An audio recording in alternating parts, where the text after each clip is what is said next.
but one who should not fall under the control of senses and sense objects, because they are stumbling blocks on the path of self-realization. Shreyan svadharmo vigunaha paradharmat svanushtetat svadharme nidanam shreyaha paradharmo bhayavaha. It is far better to discharge one's prescribed duties, even though they may be faulty, than another's duties. Destruction in the course of performing one's own duty is better than engaging in another's duties, for to follow another's path is dangerous. Arjuna uvacha atakina prayukto yam papam charati purushaha anichan api varshnaya balad iva niyojitaha. Arjuna said, O descendant of Rishi, by what is one impelled to sinful acts, even unwillingly, as if engaged by force? Shri Bhagavan uvacha kama esha krodha esha rajoguna samudbhavaha mahashano mahapama vidyenam iha vairinam. The blessed Lord said, it is lust only, Arjuna, which is born of contact with the material modes of passion and later transformed into wrath, and which is the all-devouring sinful enemy of this world. Dumena viryate vanir yata darsho malena cha yato benavrito garbas tatatine dam avritam. As fire is covered by smoke, as a mirror is covered by dust, or as the embryo is covered by the womb, similarly the living entity is covered by different degrees of this lust. So back to text 28.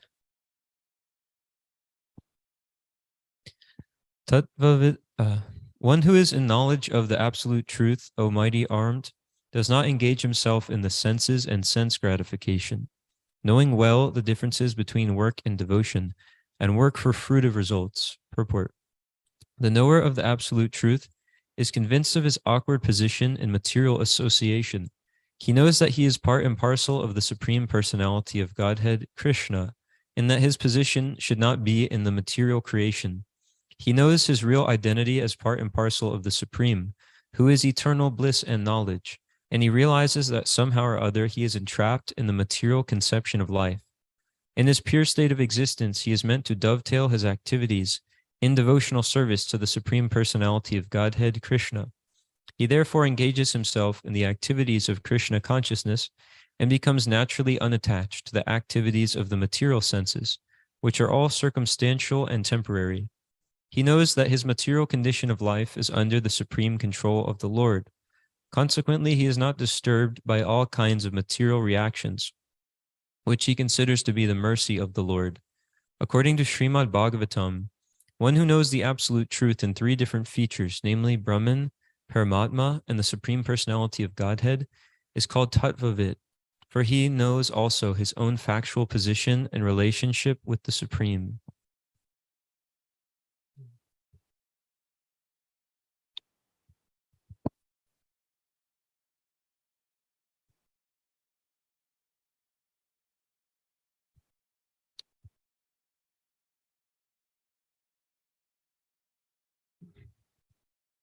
So in this chapter, Krishna is talking about, the chapter is titled Karma Yoga. So karma means action. And he's saying that Arjuna should work. He shouldn't give up acting, but he should work, but for Krishna. And that's devotional service. That's bhakti yoga. Because action or karma and yoga done for Krishna, if they give up the result, if someone gives up the result of whatever action they did, simply for Krishna, without any desire for any gain, how do you do that? How can you work for someone without desiring anything at all in return? Devotion, yeah, you have to love the person. Otherwise, it's not possible. It's impossible. Where do you see that anywhere in the world? Someone's working some job and they say, I don't want anything from this at all. Not even peace of mind or happiness. It has to come from love. So this karma yoga that's being described, that's why it's also defined as bhakti yoga in this chapter, because that's coming from a sense of devotion or love for the Supreme. That, okay, you work for me, but without desire for anything, not even your peace of mind, simply for Krishna's satisfaction. So that's how the devotee acts for Krishna.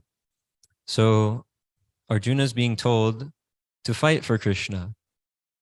I love this example that Prabhupada explains. He says, Krishna didn't just explain the Bhagavad-gita to Arjuna and then say, okay, now I'll take care of everything. You just sit down and smoke marijuana.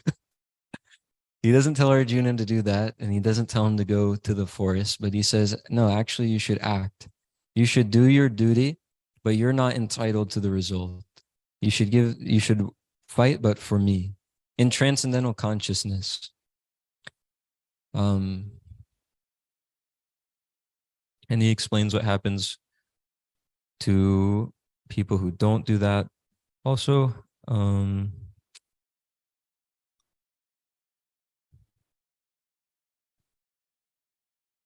okay, I'll read a little bit more. Bewildered by the modes of material nature, the ignorant fully engage themselves in material activities and become attached. But the wise should not unsettle them, although these duties are inferior due to the performer's lack of knowledge. Purport. Persons who are unknowledgeable falsely identify with gross material consciousness and are full of material designations. This body is a gift of the material nature, and one who is too much attached to the bodily consciousness is called madan, or a lazy person, without understanding of spirit soul. Ignorant men think of the body as the self. Bodily connections with others are accepted as kinsmanship. The land in which the body is obtained is the object of worship, and the formalities of religious rituals are considered ends in themselves. Social work, nationalism, and altruism are some of the activities for such materially designated persons. Under the spell of such designations, they are always busy in the material field. For them, spiritual realization is a myth, and so they are not interested. Such bewildered persons may even be engaged in such primary moral principles of life as nonviolence and similar materially benevolent work. Those who are, however, enlightened in spiritual life should not try to agitate such materially engrossed persons. Better to prosecute one's own spiritual activities silently. So sometimes people ask about this one that, and there's a few other statements that are similar that, well, if we shouldn't unsettle people who are just entangled in material nature, then it sounds like we shouldn't, tell them what Krishna says in the Bhagavad-gita or speak what Srila Prabhupada says to people, because it may unsettle them.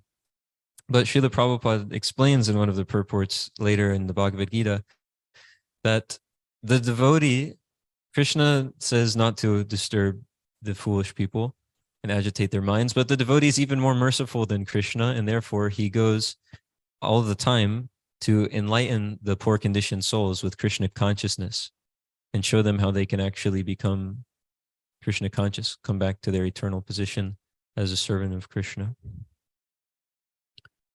And sense gratification, as we were just hearing in this purport, can go on under so many different names, whether it's social work, nationalism, altruism, not offending others, helping out, being comfortable. There's one purport where Prabhupada lists all these different names in which sense gratification can happen under. And it's everything that you can think of. It's many activities that I am doing now, many activities I'm thinking of doing later, many things that we see in the material world. And he explains how all these things can just be guises for sense gratification. All these things that we think are good. But we see that the real good is acting for Krishna. That's why it was confusing. In the beginning of the Bhagavad-gita, Arjuna's wondering, I am saying I'm not going to fight, and you're saying it's wrong. Duryodhana is saying he is going to fight, and you're saying it's wrong. So what's the right thing to do? But the point is that whatever you do, if it's simply coming from your mind, if it's simply sense gratification, it's wrong. Unless it's for Krishna, then whatever it is, it's going to be incorrect. So that's why Krishna is speaking this transcendental knowledge, so that the devotee can actually learn to act for Krishna, to see things the way that Krishna sees, and then act from that platform. They can see, first we're thinking, feeling, and then willing. So they can think and feel about a topic the way that Krishna would, and then act accordingly. If they don't do that, then no matter what they're doing, it's going to be the wrong action. It's not going to work because it's coming from the mental platform.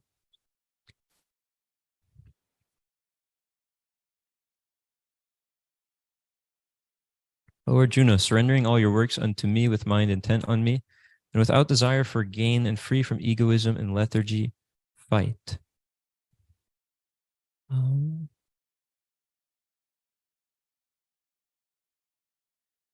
Oh, here's the purport I was talking about, actually. It's right here on page 188. Men who are ignorant cannot appreciate activities in Krishna consciousness, and therefore Lord Krishna advises us not to disturb them and simply waste valuable time. But the devotees of the Lord are more kind than the Lord because they understand the purpose of the Lord. Consequently, they undertake all kinds of risks, even to the point of approaching ignorant men to try to engage them in the acts of Krishna consciousness, which are absolutely necessary for the human being. And continuing the next purport. This verse clearly indicates the purpose of the Bhagavad-gita. The Lord instructs that one has to become fully Krishna conscious to discharge duties, as if in military discipline. Such an injunction may make things a little difficult. Nevertheless, duties must be carried out. And we see in another part of the Bhagavad-gita, Srila Prabhupada explains how one might think the process of Krishna consciousness doesn't work. I tried it, it's not working. I have more material desires. But he explains that such a person might just not be following the process seriously. And he explains that to engage in Krishna consciousness means to more or less declare war on the illusory energy. So you see, this is actually the spirit of the transcendentalist, is that they have to discharge, to become fully Krishna consciousness, they have to discharge duties as if in military discipline. So what better recipient for the Bhagavad-gita than Arjuna, who's such a high-class person, a high-class king. He knows always what is right and wrong to do. He's always doing the right thing. And he's dutiful. He's the most powerful person, human being at that time. He's very intelligent. So it's a whole nother class of knowledge. It's not that it's just being spoken to like poor people in a desert or some modern strange spiritualist, but it's being spoken to the most high-class person in a society where there were actually a high standard of principles and religiosity and morality and all these things. That's why Srila Prabhupada explains that the different religious texts, they're pointing to the same goal of love of Godhead, but they're giving it in different amounts. You've got the basic arithmetic class for math, giving the 2 + 2 = 4. Then you've got the advanced like algebra class that's giving more equations. So when, like we hear in Christianity, is being spoken to some people in a desert traveling around. And so some of the principles that are spoken are for that class of people at that time to help bring them to higher knowledge, to the human platform, and then they can understand God consciousness, such as thou shalt not kill. If people are killing and eating meat, there's no chance of them understanding God at all. It's not possible. So first they have to come to the human platform, and then they can begin to understand about God. And then one of the principles is saying you should not have sexual intercourse with your mother. This is one of the principles described in some of these more modern scriptures. But this is, Bhagavad-gita is being spoken to a much higher class of people. So it's starting with much higher knowledge. If Krishna first said to Arjuna, don't have sex anymore with Kunti, Arjuna would be offended. So he would drop his bow and he'd leave the battlefield right then and there. He'd say, I'm done with this. But no, he's a higher grade of person. The time, places, and circumstances are different. They're to a much more elevated audience. So the Supreme Lord can speak more directly about devotional service unto himself. It's a higher grade. Such okay. Such an injunction may make things a little difficult. Nevertheless, duties must be carried out with dependence on Krishna, because that is the constitutional position of the living entity. The living entity cannot be happy independent of the cooperation of the Supreme Lord, because the eternal constitutional position of the living entity is to become subordinate to the desires of the Lord. Arjuna was therefore ordered by Sri Krishna to fight as if the Lord were his military commander. One has to sacrifice everything for the good will of the Supreme Lord, and at the same time discharge prescribed duties without claiming proprietorship. Arjuna did not have to consider the order of the Lord. He had only to execute his order. Shri Shri Gaurnitai Ki Jai. So this is real religion, is executing the order of the Lord. This is the point.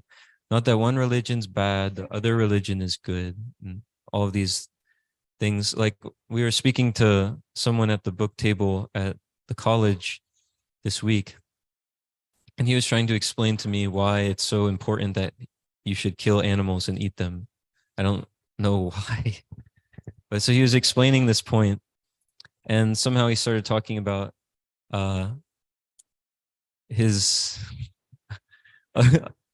he started talking about other points of his religion besides that you must kill animals and you must eat them. But he was explaining that, well, how about this, to kind of derail the argument? He said, in my religion, it says one cannot go to God except through the church. And I said, well, what church is that? What does that mean? And he said, that means the Catholic, this and so church. I said, then what about all the other Christians? He said, I guess they're all going to hell. And then we both just laughed because it doesn't make any sense. So it doesn't make sense. But so this is the point, that it's not that this religion is bad or this religion is good, but religion means to know and to love God. So when some devotees were asking Srila Prabhupada, he was taking the position of the Christian. They were taking the position of the devotees. And he was saying, how can you say, that what I'm doing is inferior to anything you're doing? I'm also loving God. You're loving God. And they said, well, we're chanting the names of God, and that gives us connection with God. He said, yes, I am also praying to God. I pray every weekend. Please give me my daily bread. I'm also praying to God. And like this, they were going back and forth. But then one devotee said, how can you have love for God if you don't follow his instructions? And Prabhupada said, yes, this is the answer. That God's instructions are there. And if you don't follow his instruction, then how can you have any love for him? That's a symptom of love, is that you serve somebody, you follow their instruction. So that is religion. It means to know God and to love him, which means you follow his instructions. And then also Srila Prabhupada took it one step deeper with this point, which it almost never goes further than just this point of you have to follow his instructions, such as thou shalt not kill. It usually doesn't go past that, but Prabhupada took it one step further, and he said, also, this is clearly a higher standard of coming to love of God, because we're not trying to get anything from God. We're praying to God, how may I serve you? And you're praying to God, please give me bread. You're trying to get something from him. So this is clearly a higher standard of developing love. Is we're not, the whole purpose of Krishna consciousness and becoming a devotee of the Lord, which is what this is educating us on how to do, is how to serve Krishna simply for his satisfaction. As he's saying here, without desire for gain and free from egoism, without wanting anything in return. But okay, Krishna, you fully love me, so it's only gentlemanly, it's only right that I also fully 100% love you. So this is, the devotee just wants, whether Krishna loves him or not, like in the Shikshashtakam, Arjuna, in the Shikshashtakam, Lord Chaitanya is praying that even if you, what is it, by your embrace? Yeah, but what's the one about the embrace? Handle me like roughly by your embrace? Yeah, or leave me brokenhearted by not being there. Still, you're my worshipable Lord. So whatever it is, if Krishna is not there, if he handles the devotee so-called roughly, whatever happens, the devotee just wants to see that his most beloved is pleased. And the most beloved, the supreme reservoir and object of everyone's love is Krishna. So he's instructing Arjuna how to actually develop that, which starts with act for me. It's not a do not movement, Srila Prabhupada said, but it's a do. You do as much as you can for Krishna. And in that way, develop love for him. There's that example we've all probably heard. Like the husband comes home and the wife says, wow, I've been meditating on you all day. Says, that's very nice. But where did you make the dinner this evening? She says, no, I didn't make anything. I didn't do anything, but I've been meditating on you. There's not so much love there. But when you serve somebody, then that is what actually develops the love. So every living entity is already eternally has a pure relationship with the Supreme Personality of Godhead, but that can be reawakened by the way any relationship is awakened, with service. So by serving the Lord purely without any motive and uninterrupted, then one can get free from this service of Maya, or service of sinful activities, and actually be reinstated in their constitutional position as an eternal servant of the Lord, a pure devotee of the Lord, who wants nothing else but the Lord's satisfaction. The Supreme Lord is the soul of all souls. Therefore, one who depends solely and wholly on the Supreme Soul without personal consideration, or in other words, one who is fully Krishna conscious, is called Adhyatma Cetasa. Nirashihi means that one has to act on the order of the master, nor should one ever expect fruitive results. The cashier may count millions of dollars for his employer, but he does not claim a cent for himself. Similarly, one has to realize that nothing in the world belongs to any individual person, but that everything belongs to the Supreme Lord. That is the real purport of Mayi, or unto me. And one who acts in such Krishna consciousness certainly does not claim proprietorship over anything. This consciousness is called nirmama, or nothing is mine. And if there is any reluctance to execute such a stern order, which is without consideration of so-called kinsmen in the bodily relationship, that reluctance should be thrown off. In this way, one may become vigata jvara, or without feverish mentality or lethargy. Everyone, according to his quality and position, has a particular type of work to discharge, and all such duties may be discharged in Krishna consciousness as described above. That will lead one to the path of liberation. One who executes his duties according to my injunctions and who follows this teaching faithfully, without envy, becomes free from the bondage of fruitive actions. So that word is there, anusuyantaha, without envy. So we're in this material world due to enviousness of Krishna. Krishna is the supreme enjoyer. He's the reservoir of all opulences in full. Some people have some fame. He has all the fame, all the wealth, all the beauty, all the knowledge, all the renunciation, and all the strength. And he's the supreme enjoyer. He is in the center. So when one doesn't want to serve him, but instead wants to be the enjoyer, wants to be served, then we come to the material world. So the way to actually give up that enviousness, which all these other bad qualities are stemming from, like we're about to hear, there's the lust, and then there's the anger, and then there's the greed and wrath, and all of these things, forgetfulness, illusion, all these bad qualities, they're ultimately just stemming from this enviousness. Enviousness of who? Not our neighbor or our friend or this guy or that person, but enviousness of Krishna. That's what it all starts with. We envy Krishna, and then Krishna says, okay, what does he say in the Bhagavad-gita? As they approach me, I reward them accordingly. So we envy Krishna. He says, okay, you envy me. Now you can be here and you will envy everyone. And that's our position in the material world. But we can give up that envious nature by following his teachings, like he says, faithfully, without envy, engaging in Krishna's service. And then we can be freed from this enviousness.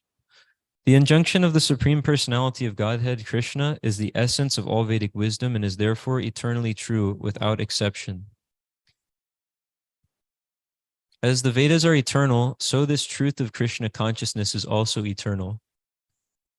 So that means that we should change Krishna consciousness and Krishna's teachings and the activities of Krishna consciousness based on, certain trends in the modern day and age, right? And, how things happen in the society around us and how the world looks. We should adjust to that so that Krishna consciousness can become true and relevant. No, that was sarcasm. But as Prabhupada says, the injunction of the Supreme Personality of Godhead, Krishna, is the essence of all Vedic wisdom and is therefore eternally true without exception. As the Vedas are eternal, so this truth of Krishna consciousness is also eternal. One should have firm faith in this injunction without envying the Lord. There are many philosophers who write comments on the Bhagavad-gita, but have no faith in Krishna. They will never be liberated from the bondage of fruit of action. But an ordinary man with firm faith in the eternal injunctions of the Lord, even though unable to execute such orders, becomes liberated from the bondage of the law of karma. In the beginning of Krishna consciousness, one may not fully discharge the injunctions of the Lord, but because one is not resentful of this principle and works sincerely without consideration of defeat and hopelessness, he is surely promoted to the stage of pure Krishna consciousness. But those who out of envy disregard these teachings and do not practice them regularly are to be considered bereft of all knowledge, befooled and doomed to ignorance and bondage. Purport. The flaw of not being Krishna conscious is clearly stated herein. As there is punishment for disobedience of the order of the Supreme Executive Head, so there is certainly punishment for the disobedience of the order of the Supreme Personality of Godhead. I remember reading one part of Srila Prabhupada's books that explains that the more that the Vedic principles and Vedic culture is self-evident because it's shown in the world around us. We can see that when one follows Vedic principles, they become elevated. And the more one disregards the principles of Vedic culture, the more they become like an animal. A disobedient person, however great he may be, is ignorant of his own self, of the Supreme Brahman and Paramatma, and the personality of Godhead due to a vacant heart. Therefore, there is no hope of perfection of life for him. So we can see that today. Everyone's completely pushed God out of every sphere of life. As we've probably heard in schools, there used to be the Pledge of Allegiance. You stand and say one nation under God. Now they're not allowed to say that. If you say God in school, you're in a lot of trouble. So God is being pushed out of the picture in so many ways.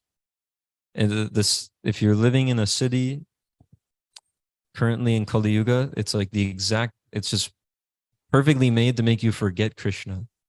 Krishna lives in Goloka, the planet of the cows. In the cities, there's no cows. Instead, there's slaughterhouses and everything.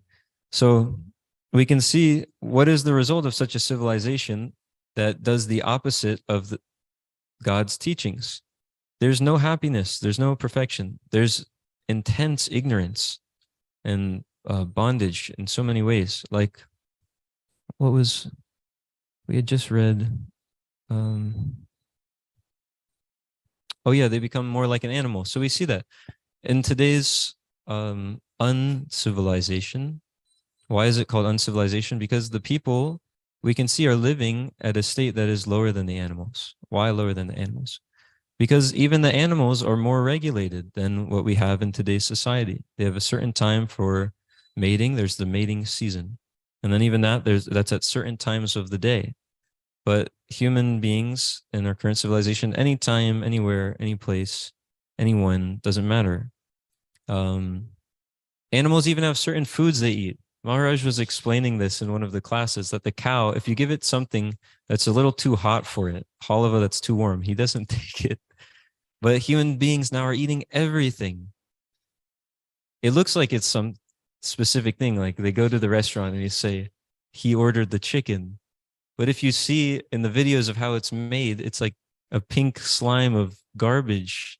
There's like some chicken remnants in there, but it's not, it's literally garbage. So this is a lower than animal civilization. And then what kind of activities do they promote?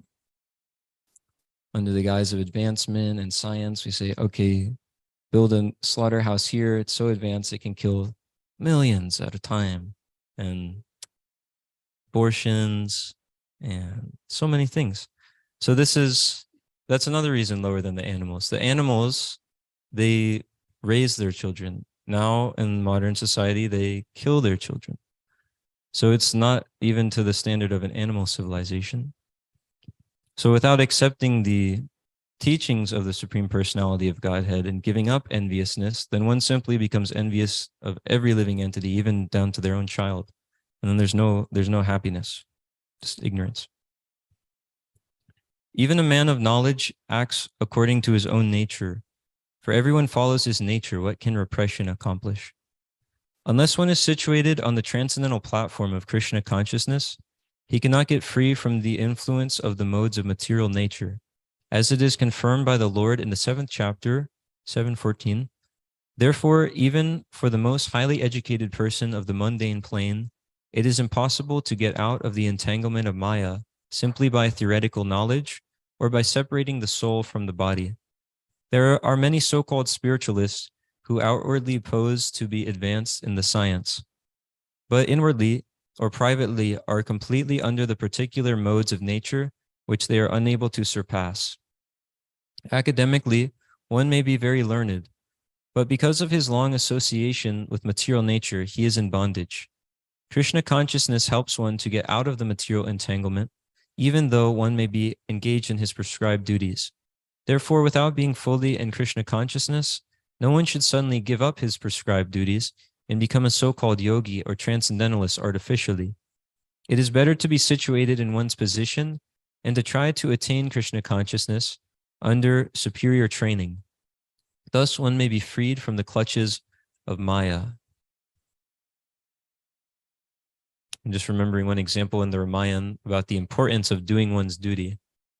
There's many examples, also in the Mahabharata, when the Pandavas were exiled for 13 years, they were living in the forest amongst the Rishis and the sages, and Maharaj Yudhishthira was somewhat liking the simplicity and the spiritual atmosphere of being around these Rishis and hearing from them.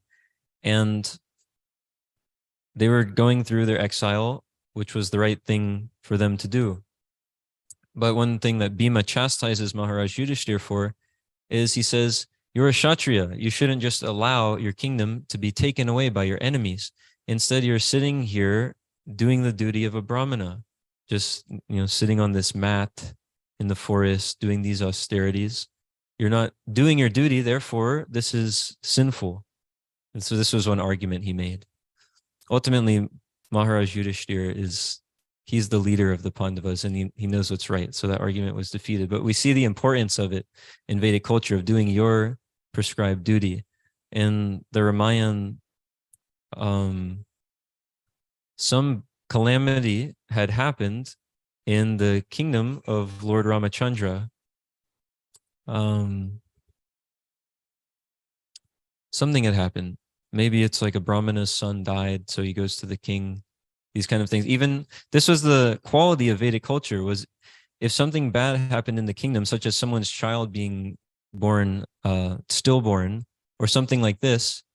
Nowadays, we wouldn't think this has relation to anything else, or we just think it's random. But the person, he would take the child to the king and say, "This is your fault," because actually, this was the standard of Vedic culture: is the king would rule the kingdom in such a way that even these kind of natural disturbances would not happen. Children wouldn't die before their parents. Rain would fall during the nighttime and not cause a disturbance in the day. Things were arranged so nicely. So they knew if something goes wrong, they go to the king to consult him. How could this happen? How is this child born dead? This is clear. You're clearly doing some sinful activity or doing something wrong. So Lord Ramachandra sought out, where is this? Why is this happening in my kingdom? Everything's being ruled perfectly. How could this go wrong? And they see, after doing some surveying of the land, that there's one place where there's a person doing austerities, but he's not a Brahmana. He's sitting down by the water. He's doing the activities of a Brahmana, some sort of meditation, but that's not his duty. He was something else. He was a Shudra. So it seems nice. He's doing meditation. That's great. He's doing these austerities. It's nice. It looks like no one's being harmed, but he's not doing his duty. And they instantly killed him and the problem was solved. So that seems like far out. But this is actually the reality, is that it's important that one actually does their prescribed duty. And we're seeing by these examples that it's actually dangerous to do another's duty or repress, to give up one's duty and whimsically do another. Because by doing one's duty, the whole system of Varnashram Dharma is arranged perfectly to get one out of the clutches of Maya. The people at the top, the head of society, the Brahmanas, they are knowing who is God. They're serving God and they're instructing the kings, or the administrators below them, the Kshatriyas, how to serve God. And those kings and administrators are protecting the mercantile class and the Vaishyas. And those Vaishyas are serving them and protecting, cows and doing trade. And then the Shudras, the lowest laborers, they're serving all the higher classes. And like this, they're all making gradual advancement towards pure devotional service. But without Krishna in that picture, then it becomes degraded. Hare Krishna. Is it okay if I make a quick comment? Yes, please. I think the reason people were very strong on the principle of following their duty is because it was generally understood that it was, on principle, it was understood that no one can easily overcome the modes of material nature. So you can't artificially pretend you're in a different mode of nature when you're actually not. There's a process to overcome it. So that Shudra who is pretending to be a Brahmana, he will eventually fall down, or he will attract many people in the name of being a Brahmana, when instead he's thinking of sex and money and all these things. So it's worse for him and it's bad for society. He's creating disturbances. But it was generally understood very clearly by the general people that overcoming the modes of material nature is not something you just do overnight, like, oh, okay, I'm just do this mantra and that's how I'm released from them. But in Kali Yuga, everyone thinks, yeah, I just joined the temple. I'm transcendental. Like, yes, like today, I'm over the modes of material nature. And then you got people doing all sorts of things that they're not qualified to do. But it was understood that there's a gradual process to overcome the modes. So. Thank you for speaking those nectarian words. Okay. Attraction and repulsion for sense objects are felt by embodied beings, but one should not fall under the control of the senses and sense objects because they are stumbling blocks on the path of self-realization. We see all the great devotees who are going back to Godhead in the Srimad Bhagavatam, they give up this, hatred and attachment. They're done with them. I was just reading Kardama Muni. He's taking sannyas. He's going to meditate always on the Lord, be fully free from fear due to always thinking of the Lord, and go back to Godhead. And the way it's described as he's leaving to go do this, he's free from hatred and attachment. So the devotee gives up these inauspicious things. Yes, Magdari.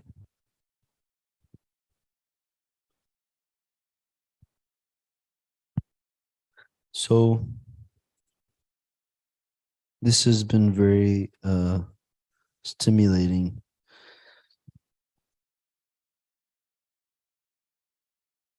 There's a lot of questions that I have actually, but I think the most recent points just before this point that you just made about Cardamom Muni was that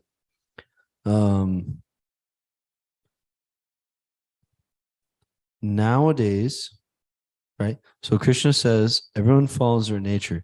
Our nature in this age is like below the Vedic culture. So then it's like, okay, how can we expect them to just appreciate what we say to them immediately? So it's like we don't change what Krishna says, but we give that, we try to engage them in service. Just like Prabhupada says in that purport that we engage them in the service, but he says we should not try to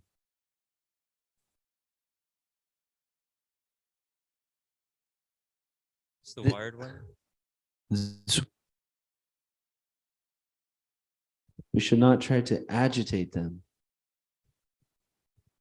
but we should try to engage them. So then I'm thinking, okay, this is another philosophical reason why we give the right dose at the right time by the right devotee under the right circumstances, because he's obviously super conditioned, just like all of us, right?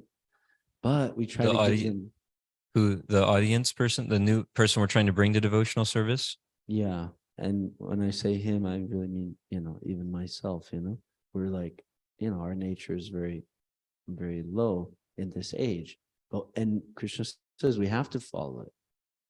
So it's almost like, okay, I'm asking the question now. What can repression accomplish? I want to do all sinful activities according to my nature.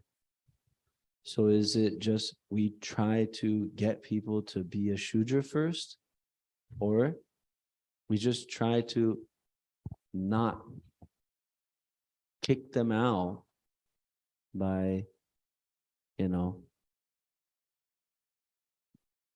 we try to be careful not to agitate them until they do enough service that they can rise above those modes of nature?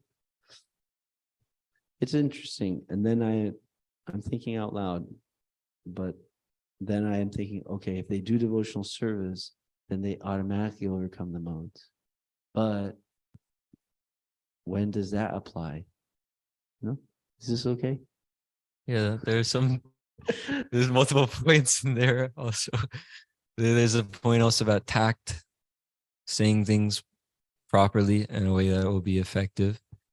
And then there's also the point about what to do with people who were outside of the Vedic system, lower than Malechas and all these other terms that we hear.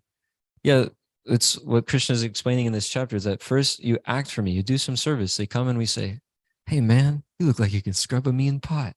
And hey man, you look like you can chant some fired up Hare Krishna. And whatever, we do some service for Krishna, and yeah, that become purified. So the whole process is purifying. So yeah, by engaging somebody in service, they're getting purified. That's there. There's some other layers to that question, though. I think besides, we already know that we engage them in service, they get purified. I guess it's like, because you also made some points about, like what Krishna was saying, you got to follow this stuff without envy. And then you made some points about, like, we have to, and Prabhupada also made points about actually following the teachings. So it's like I'm not able to follow XYZ because I just don't think it's cool. It's just not cool. And I'm too passionate. So I don't want to do it because I don't think it's going to give me pleasure. Mhm. But I do like the principle of serving God. So it's like, where is the room for that person who disagrees with the details because of the modes of nature and the conditioning? But it's like, is there room for that person? Where, how do we encourage that person in our preaching Mhm. with not agitating them? And it's like, then I'm asking other questions like, if we have a public, Wait, can I add one thing before? It's hard for me to do the multiple questions sometimes.